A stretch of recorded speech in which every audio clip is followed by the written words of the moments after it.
From Aqaba, we're headed north on the King's Highway. This highway follows an ancient trade route across the Sinai Peninsula to Aqaba, and then north through the length of what is today's Jordan, to Damascus, and eventually to the Euphrates River. Roman Emperor Trajan rebuilt the road between 105 and 110 CE and renamed it Via Trajana Nova. Wadi Rum is only 37 miles from Aqaba. It's the largest wadi or dry valley in Jordan with an area of 280 square miles. It's been on the UNESCO World Heritage Site list since 2011. Stop at Wadi Rum Village to get our tickets for the protected area. From the visitor center, we see the 7 pillars, our first of many sandstone massifs. It's named after the 7 pillars of wisdom, T.E. Lawrence's account of his time fighting the Ottomans in this area during World War I. There are several places bearing his name, Lawrence House and Lawrence Spring, but there's little evidence that he visited any of them. As we leave the village, Jabal Eshran looms over us at 5,686 feet. On the west side of the entrance is Jabal Rum, the second highest peak in Jordan, and just 3 feet higher than its neighbor, Ishran. We're now in the heart of Wadi Rum, looking back at 2 5,700-foot massifs flanking the entrance. Lawrence wrote about his first impressions of this very scene. They gave the finishing semblance of Byzantine architecture to this irresistible place, this processional way greater than imagination. Ahead is another massive rock, Jabal Khazali. Our guide Jabber says that we will be back here tomorrow when it will reveal its secrets. A little further on, we see our home for the next 2 nights, Discovery Bedu Camp, barely visible up against the rocks. It takes us no time at all to get comfortable here. And the Jordanian wine is very good, and the hospitality is even better. But the view is otherworldly. It's easy to imagine that you're on Mars, which is why Wadi Rum has been used as the set for the Martian and other sci-fi movies. The sunset here is nothing short of spectacular.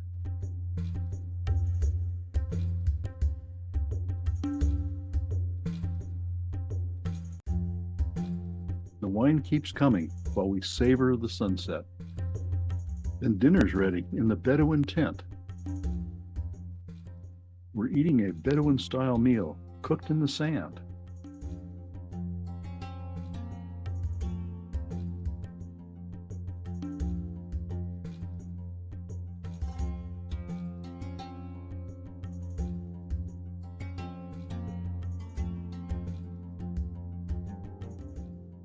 Dinner has been cooking all afternoon in this Bedouin slow cooker.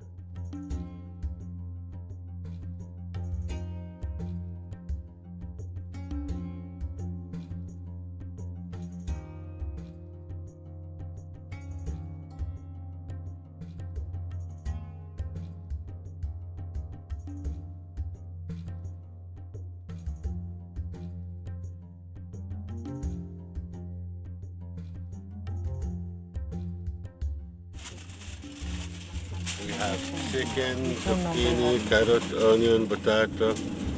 Here we have lamb in the middle. And this is the freak. Oh, yeah. As you see, he put it in the bottom. It take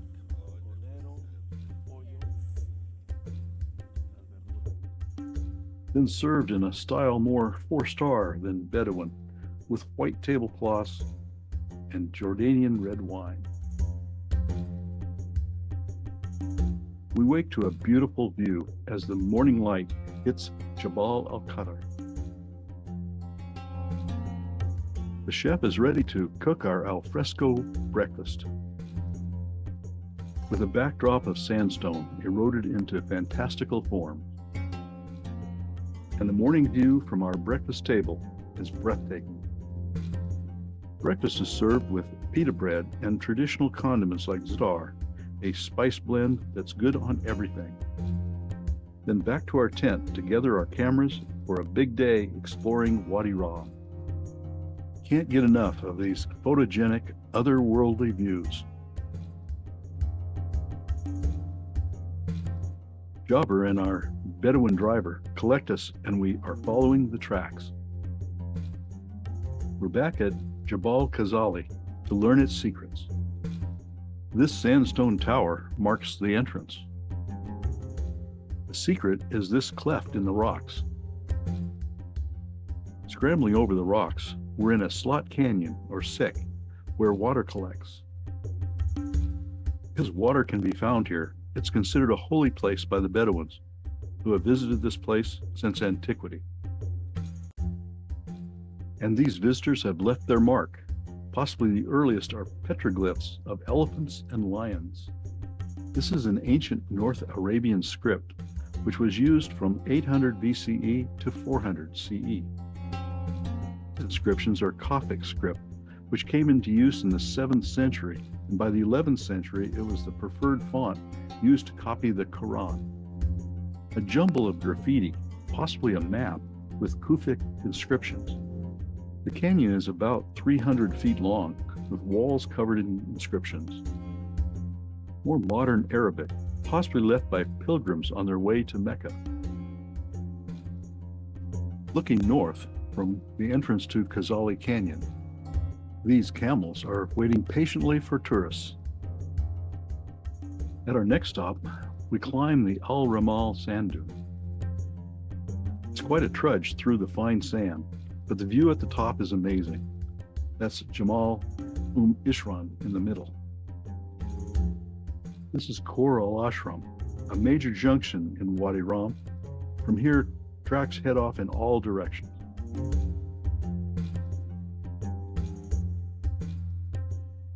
There is wildlife in Wadi Rum, but they're smarter than us tourists and spend the heat of the day in the cool shade of the deep canyons.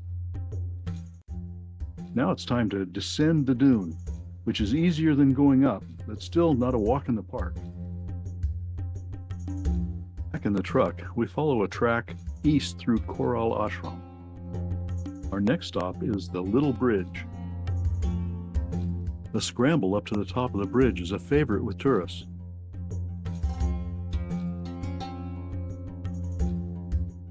Then back into the truck to continue our scenic drive.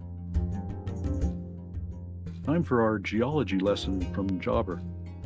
There are 3 kinds of sandstone in Wadi Rum, all formed 590 to 408 million years ago, when Jordan was covered with a vast sea. Salam sandstone is soft and heavily weathered, giving it the appearance of carved boxes, or some say melted wax.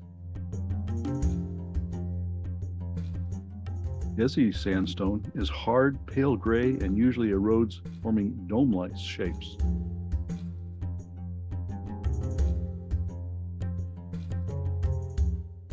Ishrin sandstone is the dark-colored, hard sandstone that forms cliffs. And underlying the sandstone is a layer of granite or basalt, which is 1 billion years old. Everywhere in Wadi Rum, you see the effects of thousands of years of erosion by wind and water, but mushroom rock literally stands out. The next stop is Lawrence House, which is not a house, and Lawrence never lived there. The dressed stone structure was used as a station for passing caravans. The Bedouins' name for it translates as the small palace. The underlying structure was built by the Nabateans over 2,000 years ago. They left Nabatean inscriptions to attest to their presence. Now back to the truck for more rock panoramas. Ahead we see the dramatic differences between the light and dark sandstone.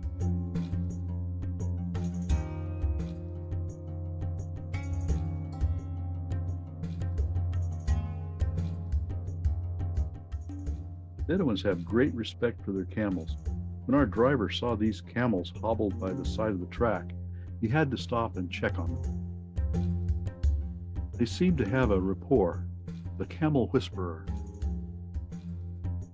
Next stop is the Jabal Fruth Bridge, another popular tourist stop and one of the most photographed places in Wadi Rum. We did our part, capturing it from all angles.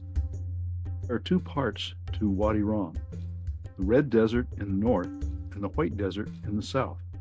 And here's where they dramatically meet.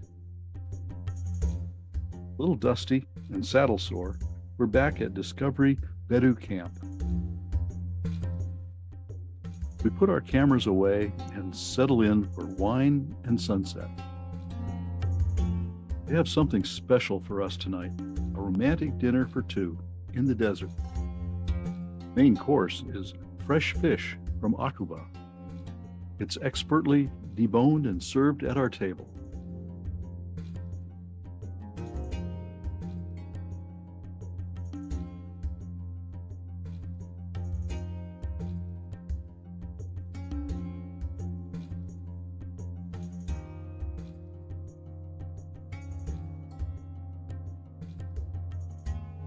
Now this is what I call glamping. We finish off the night with a little astrophotography and catch the Milky Way. In the morning, we thank the staff of Discovery Bedu Camp for a wonderful time. Head back to Wadi Rum Village and say thanks and goodbye to our Bedouin driver. Driver says we have one more photo op just outside Wadi Rum. It's the Hijaz Railroad Station. P.E. Lawrence famously blew up an Ottoman supply train in 1917 on the Hijaz Railway. Today, tourists can relive the thrill of being on a doomed train being chased by Lawrence and his Bedouin cavalry right here in Wadi Rum. Tracks are part of the Hijaz Railway, and the engine is a steam engine. It was built in Japan in 1959 and runs on gas, not coal. But it was fun to photograph for something different.